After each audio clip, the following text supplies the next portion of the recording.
Good morning. I hope that you all are safe and warm and ready to spend our class time dealing with some definitions that relate to the area of texture on the conventions chart, and these will be included in our upcoming quiz next week. So I wanted to take advantage of this avenue to make sure that you were familiar with those terms and how authors can use them.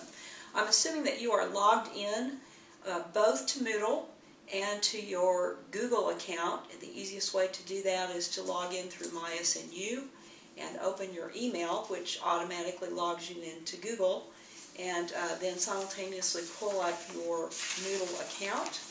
And on that Moodle account, you should be able, or through the PowerPoint that links you to our Moodle site, you should be able to pull up the conventions chart and the breakout chart that discusses various areas of conventions related to texture.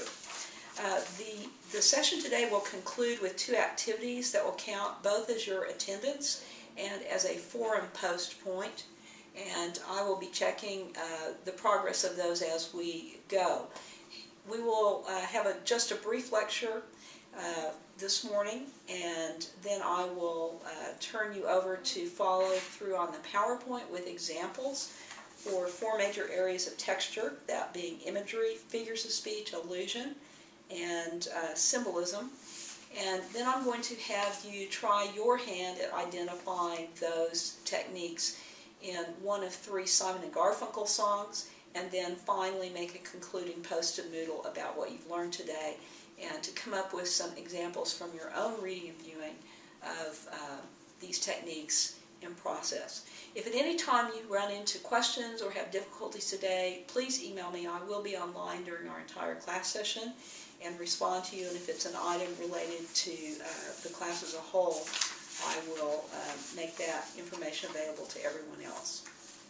On the conventions chart, today we're looking at this area called texture, which has to do with subtle, underlying, pervasive elements in a work of literature. These are not things that immediately strike you about a work of literature, but they're powerful built-in features that draw heavily on your ability to connect that work of literature to things outside of it by explicit or implicit connections or references. Briefly, imagery is a use of words that creates a sense of immediacy. It puts you in the middle of a piece of literature. If you look on the breakout chart, you see that there are five types of imagery. Those relate to the five senses: visual for seeing, oral for hearing, tactile for touch, like grittiness, slickness, temperature, olfactory for smells, and gustatory for tastes, like salty or sweet. Restaurant menus are very good at using gustatory images to try to get you to purchase particular items. All of those are created in poems and stories and novels by words, but cameras and camera angles and zoom shots focusing on water or the texture of a street or a close-up of food that you see in commercials on TV will also help to create those effects. And certainly the soundtrack in a film is a very powerful tool for creating images related to sound. So all of those are trying to give you a sense of being right in the work and being very prepared to see something or hear something or taste something. The poem called The Fish that was on the reading list for today uses fantastic visual imagery to give you a picture of what that fish is like, and in ways that you probably have never looked at a fish, even though you are a fisherman.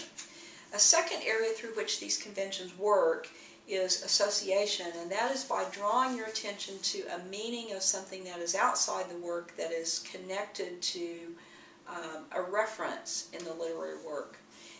These kinds of associations generally work best if you know what's being referred to. So symbols, for example, draw on shared cultural meanings. Explicit connections that are laid out for you using figures of speech are often easier to identify because they use words or comparisons that you can literally point to in a figure of speech. For instance, when Burns says, "My love is like a red, red rose," and uses a simile, that's a figure of speech that's easy to identify, but it also informs the poem as a whole. When Elizabeth Bishop treats the fish as if he were an old man and a human being, she personifies the fish, which has the effect of creating in you some sympathy and perhaps some respect for the fish, for the long life that he has had and the successful weathering that he has had of escaping former fishermen. So those associations can often be easily identified in work of literature if they're figures of speech. Symbol is a little bit different. It tends to sometimes be much more in the background of a piece of literature. Sometimes it can be connected with a setting. It can be an object. It can be something that a person says or is referred to over and over again in the piece. And symbols generally work because you are a member of the symbol system or familiar with the symbol system and the group of people who use the symbol in a particular way.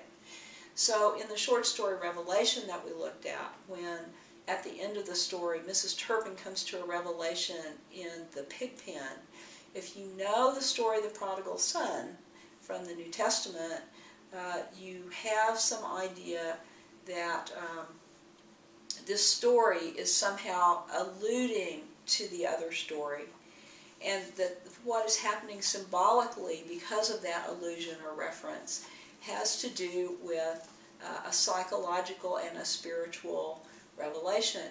When Hawthorne writes a story about a garden or a forest, he's drawing on shared symbols that are widely pervasive in society and that in some ways people can sense from what they have read before.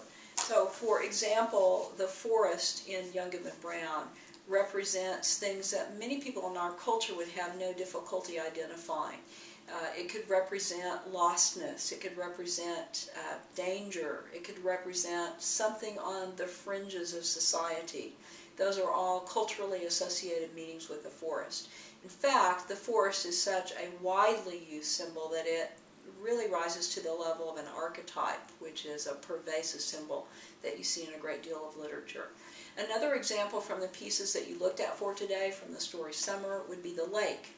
Bodies of water in literature are often symbolic of the unconscious, the mind, the things that we don't fully know. They can also symbolize regeneration or life, as in baptism, and sometimes death as well. So they're very powerful elements. No one hits you over the head and says, look at the symbol in this piece of literature, but it's there, and if you recognize its cultural meanings, your understanding of the work is profoundly enriched. A third area in texture is allusion, A-L-L-U-S-I-O-N, and that is a way of connecting one piece of literature to another or to something in the broader culture. As long as you know that connection and you are part of the in crowd, you can make the connection, and that is significant for you. If there is an allusion, for example, in Young Goodman Brown to the staff of the old man that's in the shape of a snake, that conjures up the idea of the snake in Genesis, an allusion to the serpent.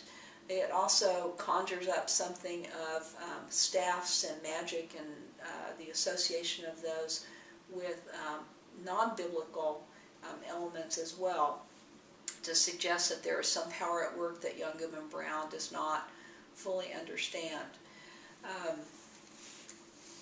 In any piece that uses an allusion, it may be lost on the person who does not know to what it is referring. For example, if I said to you at the end of class, "I'll be back," and kind of grinned, I'm probably referring to the line from Terminator, which is one of the most famous lines in that film. If you didn't know Terminator, you'd completely miss the meaning of that allusion. So allusions work to people who have an understanding of what they're referring to. They're often culturally bound. And I would just say that many of these things we're talking about, particularly symbols, are culturally bound and may have different meanings in different cultures. For example, if you think of a wedding dress color that is typical in America, that's white. wedding dress color that's typical in China would be red. So you can misread the symbols if you're working outside your own symbol system, but if you're working inside it, you are probably going to pick up on many meanings that the author is hoping that you understand. What I'd like you to do now is turn to some examples, and the PowerPoint for today will take you through a series of YouTube videos and links to the internet that will give you a number of examples and some commentaries on how authors are using these particular techniques. And then I'd like you to try your own hand at identification and thinking about how the author may be using these techniques to try to create certain effects for the reader. And so I picked 3 Simon & Garfunkel songs for you.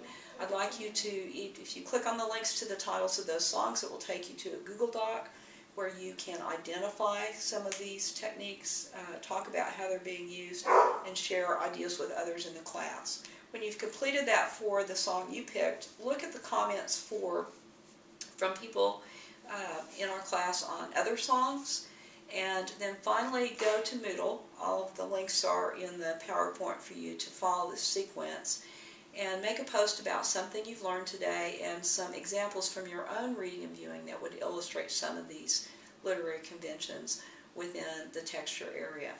Finally, please make sure that you're working on the practice essay for the first paper. That's due a week from Sunday night. And be aware that we have a quiz coming up on the 20th. So I would call your attention to those due dates, and those are listed at the end of